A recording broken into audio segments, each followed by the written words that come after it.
Yes, everybody, welcome back to Talking Wolves. We are back with a brand new match preview. Feels like a long while since we've done one of these, but the Premier League football is back. Unfortunately, we're not at Molineux this week. We are on the road once again at the Amex to take on Brighton Hove Albion, but it's a tough game for Wolves, and I almost sort of going into this game, I almost forgot it was happening because of all the excitement with the FA Cup and heading to the Hawthorns next weekend. It's almost as if we forgot we've actually still got a bit of Premier League football to play. But yeah, it's going to be a really tough game. I'm going to give my thoughts, of course. We'll have the opposition perspective later on in the video. And please do give us your thoughts as well in the comment section down below ahead of the game. But looking back, Wolves' Premier League form actually is all right at the moment. I say all right, it's pretty good. Won the last three in the Premier League with wins against Chelsea, Brentford, and of course Everton. The position in the table is looking a lot better. And a win here would actually put Wolves in a phenomenal position. A really, really good position. And it's a start of a little block of difficult games for Wolves.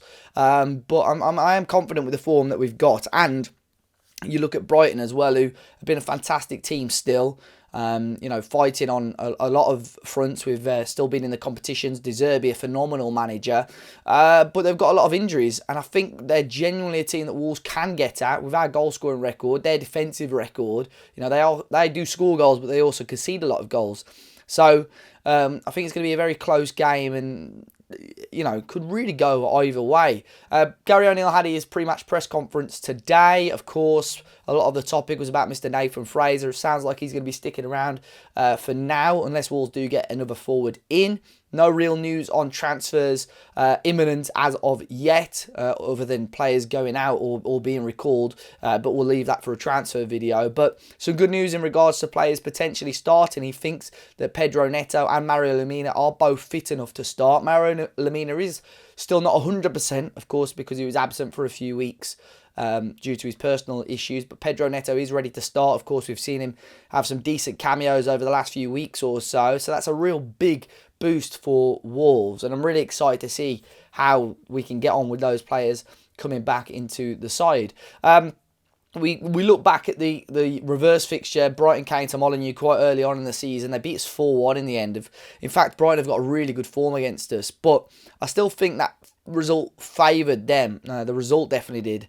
And scoreline definitely flattered them a little bit. But Wolves have got the quality, definitely, and I think they get a lot of encouragement. Of course, we're missing Hwang, who I think is going to be a big miss. João Gomez, Aït-Nouri, they're all going to be big misses for us. But I think Gary O'Neill and this Wolves squad have shown they have got the quality to compete on all fronts. And it's a big chance for some players to step up and get opportunities that they weren't necessarily going to get. So let's jump into my predicted lineup anyway for this game. Obviously, do let me know what you agree or disagree with from this lineup. It will speed Jose Sarr to start in goal. Left wing back's an interesting one. Of course, Hugo Bueno is back and available, but just doesn't seem to be on it at the moment. So I do think Gary O'Neill will stick with Matt Doherty there at left wing back. Centre halves, I think Craig Dawson will probably come back in for Santi Bueno, despite being very, very good. Totti Gomez and Max Kilman in there with Nelson Semedo at right wing back.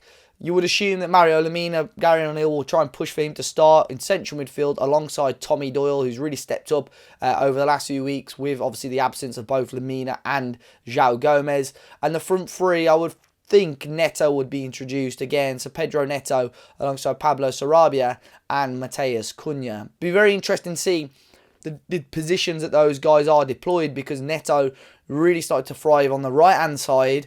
But I think, Bo Sarabia, Cunha, Neto could all sort of float in between those front three positions and give Gary O'Neill that little bit of flexibility. And hopefully we see, Wolves do quite well. And on the road, our away form hasn't been spectacular, let's be honest.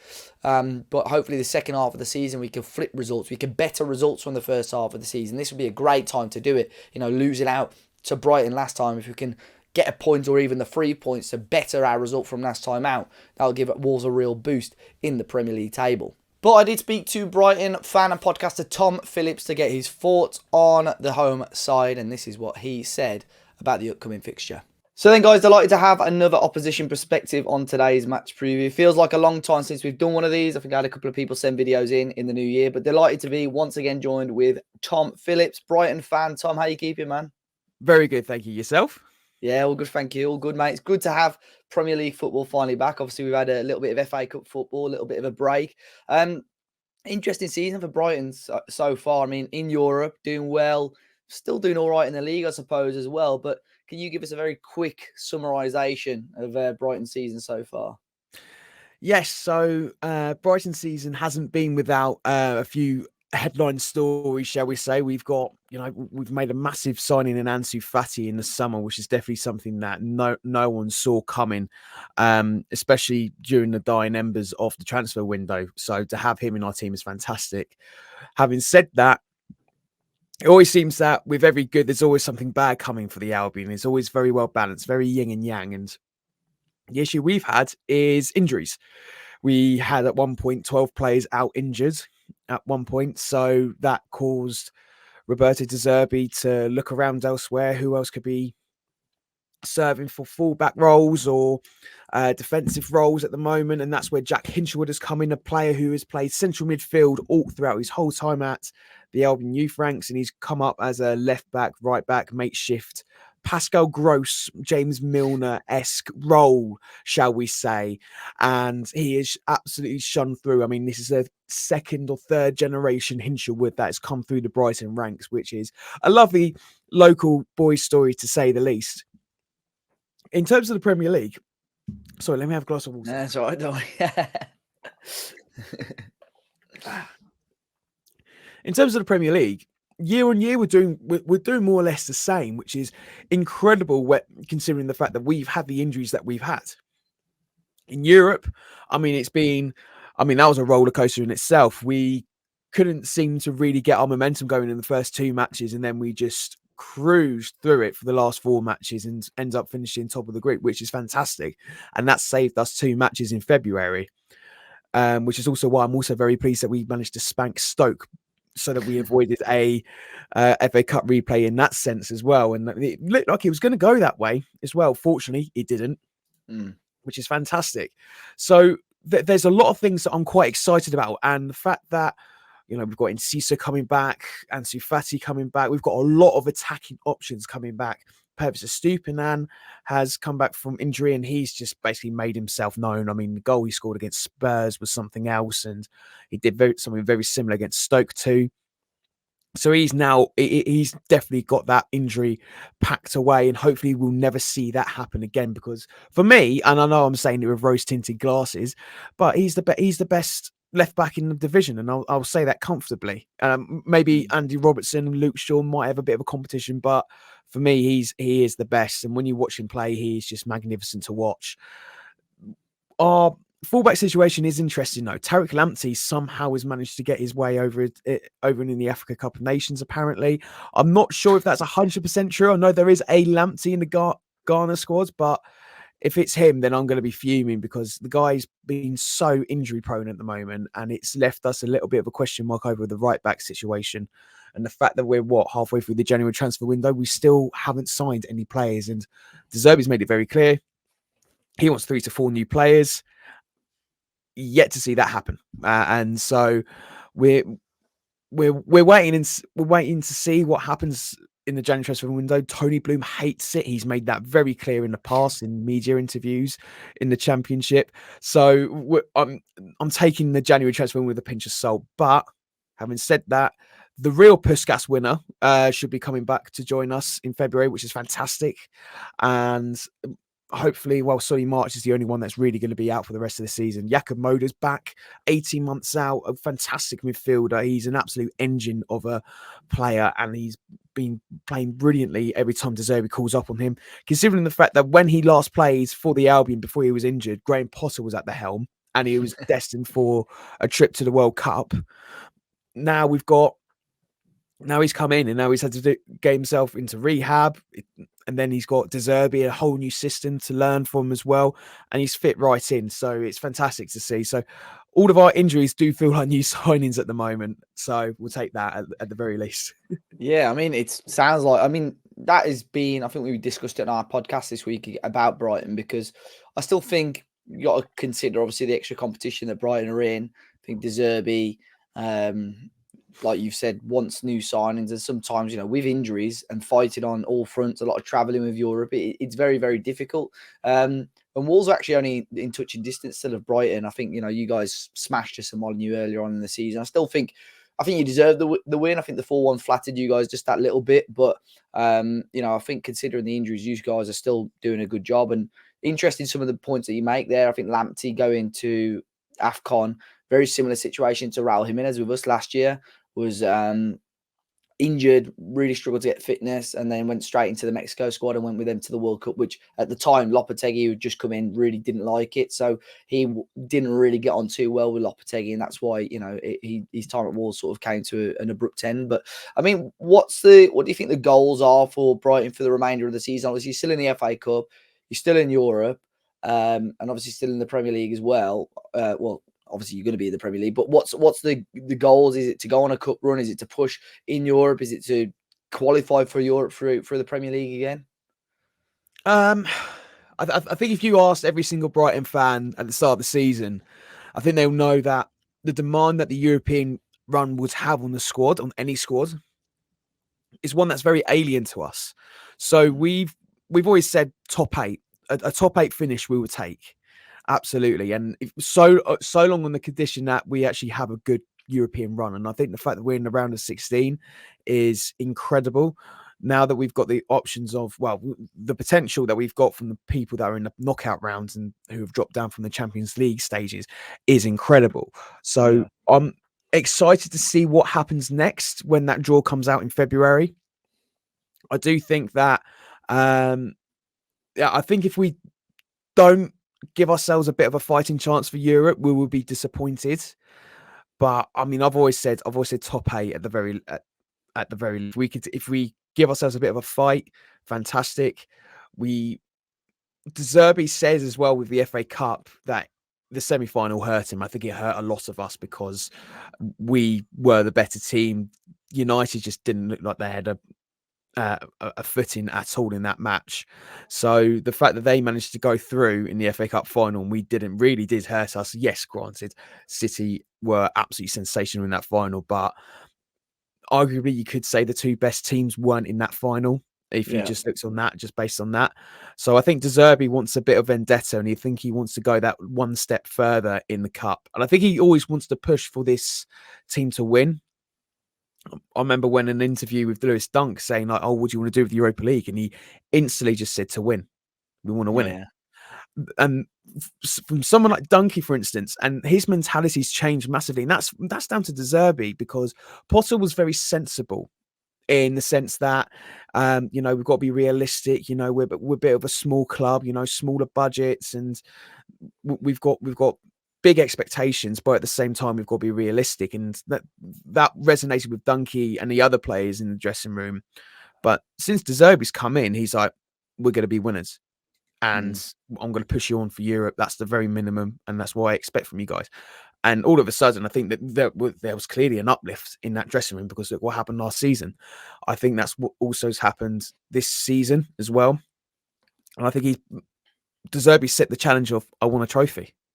That's what I want from you guys. I want a trophy while I'm here. And I think if anyone gives him that, then I think he's got freedom of the city. I think he's never going to...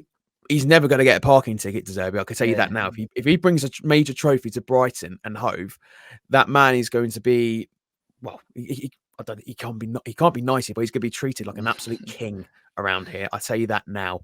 He won't pay any tax. He won't pay any parking fines. He could drive in the bus lanes and he could drive on the one-way system the wrong way. Doesn't matter. That man is going to be like forever loved at the club if he does do that. And I think that is the shift in mentality we're seeing at the moment, which is just fantastic. Yeah, I think it's interesting the comments you made about Potter there as well, because I think there are sort of that type of manager where when Potter came in, obviously Brighton were, I don't know, you weren't at the sort of the heights that you are now, but sometimes some managers like to that. They like to almost manage expectations, sort of keep the fans, we can do okay, but we're Brighton, we're never going to win the Premier League. Whereas De Zerbi's come and flipped that completely. I think Potter had some good momentum. De Zerbi's built on that massively, and I think he's all of a sudden got Brighton now as a team where I don't think anyone in the division wants to play. You know, some teams are like, yeah, come on, then bring it on. But other teams are like flipping at Brighton. That's a tough game. And I think that'll be the same for Europe as well. You know, teams are going to have to come to the Amex and play. Like you'll have to probably go to France or Spain or whatever to play some knockout games. So across 2 legs, and I said the same about Wolves when we were in Europe. Before COVID, our momentum was ridiculous. We were so good. And I thought, you know what, we could lose away from home. But I know at Molineux, we'll give any team in the world a game. And I'm sure Brighton have probably got a similar thing at the moment. So, it's great to see. I don't mean this in a disrespectful way to Brighton, a slightly smaller team in stature do well on all fronts. I didn't want to say a small team straight away, because you guys aren't, you've really built on the success. So, I mean, you spoke about Zerbi there. I'm sure I've saw links with him with Real Madrid and all sorts. But I mean, you'll know more or would have heard more than me. But what's your stance and what's the fans' stance on Zerbi at the moment? Well, the stance is that we love him. Very simple.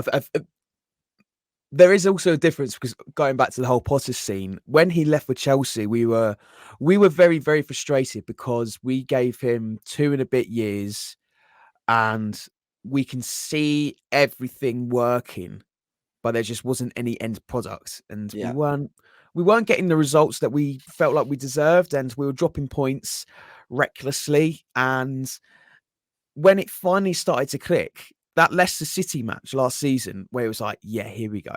This is it. This is what Potter Ball's all about. We're going to love this. Chelsea come knocking, and then he said, right, fantastic. See you later. I mean, and that was the second miserable day, second miserable piece of news that day, because the Queen died as well that time. Oh, same day. On the same day. Like, so everyone in the country is miserable, but Brighton fans are even more miserable. We had a double whammy that day. So it's just... But when Zerbi came in, and I'll say this again, like, he got the fans. Potter never really did. Yeah. That's the main thing. I remember one time at Leeds, not at Leeds, against Leeds at home, we drew with them. And I think that got our winless run to 9 games. And we booed. I remember this. I remember this, yeah. Because we were frustrated because we had a 7... I think we had a 6 or 7 losing game streak at the start of the season. And then we are now in a 8 or 9 game winless streak. And then Potter goes and has the nerve about, well, we're 9th. I need to have a history lesson here, but that's the highest with league. Whoa. Yeah. So all of a sudden he's just isolating himself. He's just shunned himself. And for someone who's he has like a degree in like sports psychology or something like that, or like management, emotional management. And I was thinking, like, what mark did you get in your degree, mate? Did you just turn up? Yeah. Because it didn't make sense. When Zerbi came in and he got asked about the fans, he goes, the fans are number one. The fans are the most important thing. There's not, all of a sudden he gets it. And I think there's, whatever it is in the water in Italy, I want to drink it, because whenever something good happens in football, the first thing any Italian manager seems to do is wave their hands up and just jump in the crowd. Zerbi's done it. Conte's done it. Mancini's done it. And I love it. I love that kind of thing, because they just get it. They just do. They have this high expectation. They're emotional. They're theatrical. It's wonderful to watch. I love it, because you just know Zerbi's sending out a message here, and they react to it. So yeah, I've got enough. I've gone on a slight tangent here. What was the question? Right. I think your thoughts on it. I think you've pretty much given it. Are there any other are there rumours linking him away? Do you think he would walk if someone like Real Madrid came knocking? Or there were very loose rumours. I'm sure he's on shortlists. Yeah, of course he would be. The fact that we're in the Europa League, I'm sure. I can't see Madrid going for him. Do you think there's any job in the Premier League he would go for? So say Pep walked this summer, do you think, and City came in, do you think he'd go to City? Or do you think... Yeah. Is that Pep, the only team? Do you think? I can't see him joining any other team in the Premier League, at least. Yeah, it'll probably be Man City. I think Pep Guardiola has said to his Man City side, "This guy's going to be the next manager here." Yeah, and he went. I remember it was either his second or third match. He was at the Etihad, and we got spanked that day. We got absolutely torn apart. after after a 6-goal thriller at Anfield, we got humbled by City, and Pep Guardiola just walked in because they're good friends, Guardiola and Zerbi. Side note, and he just said to the dressing room, goes, give everything to this man because he's going to take you far. He's going to be, you're going to learn so much. He's a better manager than I am. He's a better tactician than I am. And he's said that in the past. He said that on very complimentary levels in the press conferences. I know he's been jokes about how he always is very bit over complimentary about managers and players from the opposing side. But there is something about it that Guardiola seems to think, if I go and I'll get to say who my next successor is, it's going to be De Zerbi. De Zerbi knows the Premier League now, and he plays utterly sensational football, and he'll be a shoo-in if he goes in and be able to swap, Gross and João Pedro for De Bruyne and Haaland. I think anyone would jump on that. I wouldn't blame him personally for it. I would be upset. Don't get me wrong. I'll be absolutely gutted because, there could have been something special. There could have been an absolute dynasty, but I think, all good things come to an end. And I think wherever he goes, he's going to he's got every making to be an utterly world-class manager with managing players with Ballon d'Ors and Champions League medals. He's destined for greatness. I really do think that. I would love that to be with us, but sadly, that's just me with my rose-tinted glasses. I'm just sitting by and just enjoying this ride because I never thought in a million years that we'd be in Europe. I never thought in a million years that we'll be playing ridiculously good football. And I never thought in a million years that, when I was a kid, I never thought that we would have our own grounds. I just thought the world was against us. So the fact that we even have a place that we can actually call a home is, a bonus point for many, many Brighton fans. And the rest is just, it's just happy days taking the winnings. Yeah, I mean, when we were in Europe as well, I thought you just take it for granted. Like when you're there and you just think, oh man, I could get used to this. And then at the moment, I mean, we're a little bit closer, but at the moment, it just seems like I'd be surprised if it ever happens. You feel like it might never happen again. But yeah, it's an amazing feeling, especially when we got such a great coach, looking after a team right now. And Monday, for us, obviously as Wolves fans, we're looking ahead to the other Albion. We got West Brom a week on Sunday. That's a huge game for us. And I think a lot of Wolves fans have almost forgot about this game completely because we're looking ahead to that Black Country derby. But this game is still a big game for Wolves. Like I said earlier, if we win, we go level on points with Brighton, which I think would put us in a very good position. And you guys have been a little bit inconsistent in terms of dropping points and so on. And I'm sure De Zerbi will be disappointed with some of the results so far this season. But out of the players that are going to be available, Tom, on Monday, who do you think Wolves need to look out for the most? Do you know what? Anyone and anyone really. I think the main threat from our perspective is João Pedro. I mean, the guy is in his early 20s and he's playing silky, beautiful football like any Brazilian forward should be playing. And for someone who's been dossing about in the Championship for last couple of seasons, he just looks just so accomplished at this level. And the fact that we used him as a rotating striker primarily for Europa League, and he's made that his own. He's currently the top goal scorer in the second tier competition, UEFA competition, which is just mental. Like 6 goals in as many matches, and he's just making it his own is fantastic. And I like him as well. He's a wind-up merchant. He's got skills. He's looking for the fouls, and he's just looking to wind up that defense. So that's something that I'm interested. I'm interested in how the likes of Kilman and Dawson will do with him. Dawson, I think, will be the Achilles heel if he puts the wrong foot in, because Pedro's going to look for that foot, that tackle, that lunge, and if he manages to get a meal out of that, get contact with it, he's going to make sure he's going to go down. He's that kind of guy. Gamesmanship at the absolute finest. Look, it's not pretty, it's not nice, and when you're on the other side of it, you're going to be slating and effing and jeffing. but when it's one of your own, you're just thinking, that's game management. That's fantastic little knowledge and all that kind of stuff. So I think he's definitely going to be the main threat. But for me, in that midfield, if number 13 Pascal Gross is in there, worry for me. The man is the most, since he's joined, he's in the top 3 most creative midfielders. apart from Kevin De Bruyne and Trent Alexander-Arnold, no one has created more chances than Pascal Gross. And the guy, for someone who we bought for 1.3 million or something silly like that, he's an absolute steal from a team that got relegated from the Bundesliga the season before. He's just been, he's easily a fan favorite of mine. I've defended him to the hills when he wasn't great under Potter, and I still say that now when people are just a bit like, I'm not sure about Gross, and I'm just saying you just don't know football. If Wolves fans, if you're listening, you're going to the match, or you're watching it on the telly, just watch Pascal Gross, because the intelligence he has, he's not the fastest. He's a bit like ours. I wouldn't say Cesc Fabregas, because I think there's still more to. There's a lot more to Gross's game than just that. But he's intelligent, and he's a wonderful playmaker to watch. And he can play, he can distribute, he can dictate the midfield. And him and James Milner seem to be working really well in terms of the instruction side and the tactical understanding to make sure everyone's in their role, in their place, and everyone knows what the hell they're doing.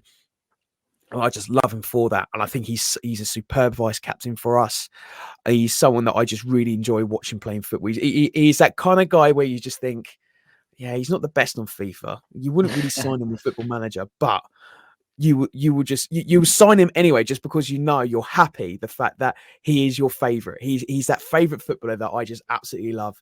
So I think he's going to be someone that will be annoying and frustrating the Wolves midfield for sure. And I think the other person I'll say, I wouldn't say Dunk, because I think that's just too obvious, really. But person at the back's Purvis Estupiñán. That man is just he's a man possessed since he got his injury. He got injured early on the season and played Ajax away, and then he had to go off after 10 minutes. Much to many people being heartbroken by that and thinking, oh, that's his season over. Comes back a couple months later, scores an absolute banger against Spurs, scores an absolute banger against Stoke, and he's just shouting and celebrating the camera, shouting, "I'm back!"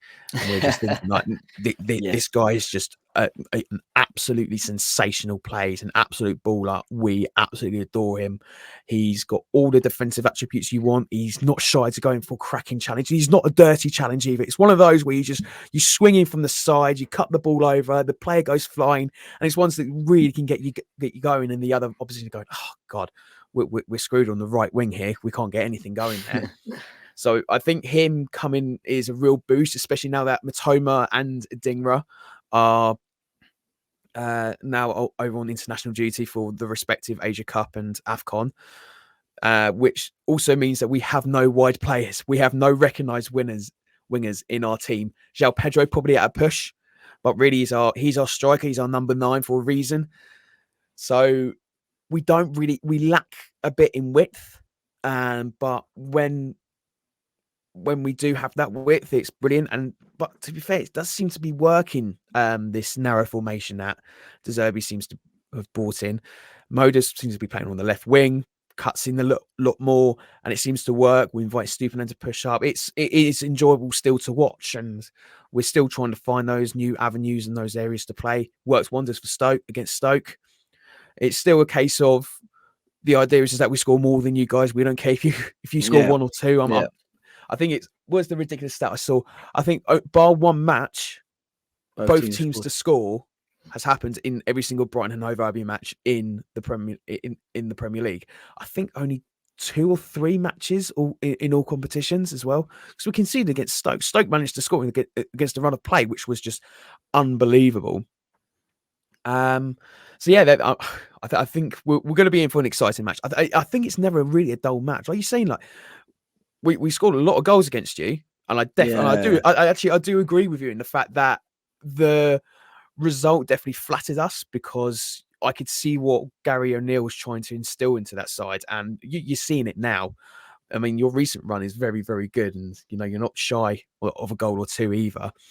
And the players look like they're enjoying their football, and they're really bought into that. And I think when you have that kind of system going, you feel unstoppable, and you feel like you can actually get results. So De Zerbi will be keen to make sure they avoid that as well. So that'll be an interesting one. And the last one I'm going to say, Van Heck, just because, I mean, we always talk about, like, the most improved player award or the club man award in our grassroots times as kids playing football. We may have won it once or twice, and we all just know that it's just you've done something a little bit that the coach wants you to feel welcomed into the squad. But I'll tell you what, Van Heck, he point blank refused to go on loan last season.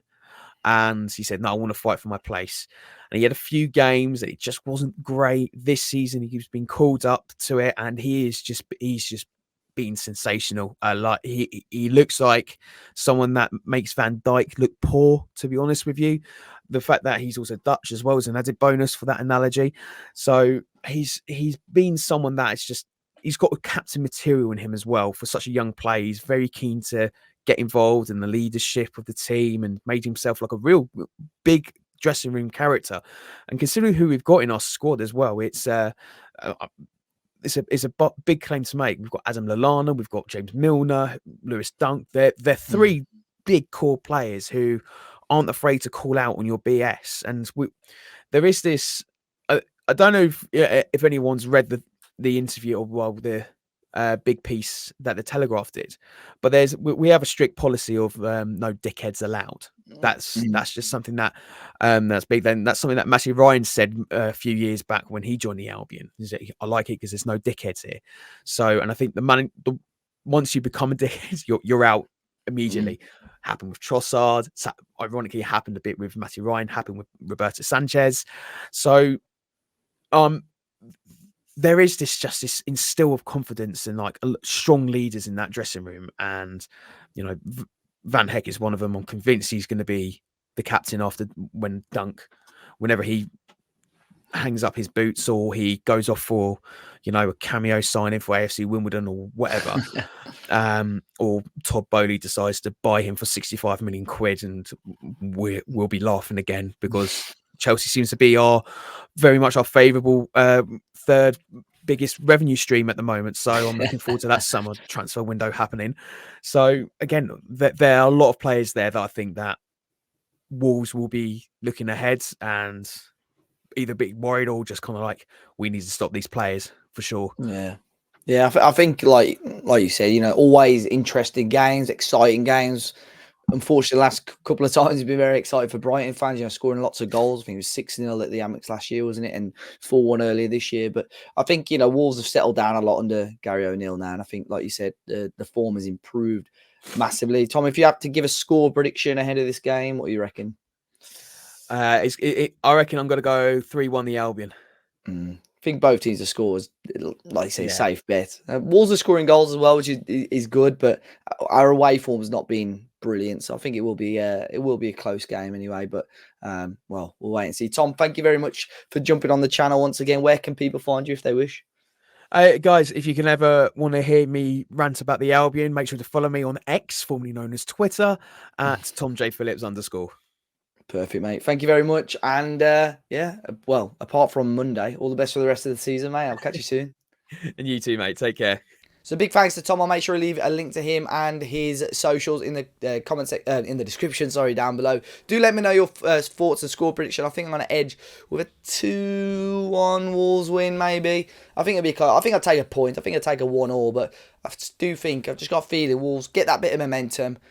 And then we're on to the big one a week on Sunday as well. But guys, do let me know your thoughts. Hopefully you guys enjoy the weekend. Be sure to hit the like button down below. Subscribe to the channel. We'll be back with the post-match content. Hopefully a transfer video over the weekend. And the fans react after the game on Monday as well. Enjoy the weekend as always. And I'll see you all very, very soon.